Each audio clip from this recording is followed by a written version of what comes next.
ഇവിടെ എനിക്ക് വെക്കാൻ പറ്റത്തില്ല. ഒരു ഷോട് നിന്റെ ഈ ഫോണിനകത്ത് എന്താ ചാർജ് ചെയ്യിക്കാത്തെ? എനിക്കറിയാം വയ്യ. എന്റെ ഞാനിച്ചേ കേട്ടോണം. എന്നെ രാത്രി 3 മണിയായപ്പോ ഇവിടെ പോയി ഞാൻ നോക്കിയപ്പോ പച്ച കത്തി കിടക്കുക. എന്തുവാ? എന്റെ ദൈവമേ, സത്യമായിട്ട് ഇതേ സമയത്ത് രമേശിന്റെ നോക്കിയപ്പോ അവിടെ പച്ച. അയ്യോ കുടുംബം തകരുമേ. പിന്നെ 4 മണിയായപ്പോ ഞാൻ നോക്കിയപ്പോ രമേശിന്റെ പച്ച അടഞ്ഞു, ഇവിടെ പച്ച അടഞ്ഞു. അയ്യോ കുടുംബം തകരും. കുടുംബം കൊണ്ടൊന്നും പറഞ്ഞുണ്ടാക്കല്ലേ ഉള്ള കാര്യം ഞാൻ പറഞ്ഞു കേട്ടോ. പിന്നെ അങ്ങനെ നിന്റെ ഫോണിൽ പാട്ട് ഈ പെണ്ണുങ്ങളെ നേരത്തെ നമുക്കൊരു കാര്യം ചെയ്യാം. എന്തെങ്കിലും ഒരു ബിസിനസ് കാര്യങ്ങൾ എന്തെങ്കിലും ചർച്ച. അത് ഞാൻ പറയാൻ വേണ്ടി ഇരിക്കുവാണ്. നമുക്ക് ലോൺ എടുത്ത് പശു വല്ലതും മേടിച്ചാലോ? ആ പശുവിനെ നോക്കട്ടെ. ആര് കറക്കും? വേല കറക്കും. നിന്റെ വീടിന്റെ അവിടെ വന്ന് അവൻ കറങ്ങുന്ന പോലെ നിന്റെ പശുവിനെ കറക്കാൻ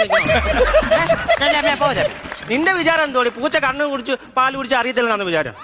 നീ എന്താ അങ്ങനെ വർത്താനം പറഞ്ഞു? അത് പറഞ്ഞപ്പോഴാടി ഞങ്ങളുടെ വീട്ടിൽ ഒരു പൂച്ച ഉണ്ടായിരുന്നേ, കറുത്തൊരു ചട്ടിപ്പൂച്ച ചക്കിപ്പൂച്ച എന്നറിയോ? കണ്ണടച്ചിന്ന് പാല് കുടിച്ചു. ഞാൻ അവിടെ ചെന്ന പാത്രം അങ്ങ് മാറ്റി മൂക്കുന്ന ഒരൊറ്റ ചമ്മി ഒരൊറ്റ ഓട്ടം. നിന്റെ ചമ്മൽ മാറ്റാൻ വേണ്ടി കഥയും കൊണ്ട് ഇറങ്ങിയിരിക്കും അവള് കേട്ടോ ഉടനെ.